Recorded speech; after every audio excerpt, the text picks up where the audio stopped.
बिस्मिल्लाहिर्रहमानिर्रहीम। रसूलुल्लाह सल्लल्लाहु अलैहि वआलिहि वसल्लम ने इरशाद फरमाया कि मक्खी की वजह से एक आदमी जहन्नुम में चला गया।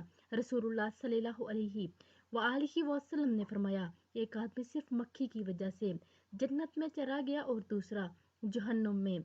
सहाबा ने अर्ज किया, या रसूलुल्लाह सल्लल्लाहु अलैहि वआलिहि वसल्लम, वो कैसे? तो नबी करीम सल्लल्लाहु अलैहि वआलिहि वसल्लम ने फरमाया, दो आदमी एक कबीले के पास से गुजरे। इस कबीले का एक बूथ था जिस पर चढ़ावा चढ़ाए बगैर कोई आदमी वहां से नहीं गुजर सकता था। चनाचा इनमें से एक शख्स से कहा गया कि इस बुत पर चढ़ावा चढ़ाओ। इसने कहा कि मेरे पास ऐसी कोई चीज नहीं।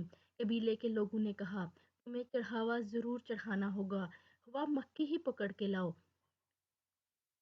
मुसाफिर ने मक्खी पकड़ी और बुत की नजर कर दी। लोगों ने इसे जाने दिया, चनाचा वो चढ़ावा की वजह से जहन्नुम में चला गया। कबीले के लोगों ने दूसरे आदमी से कहा, तुम भी कोई चीज बुत की नजर करो।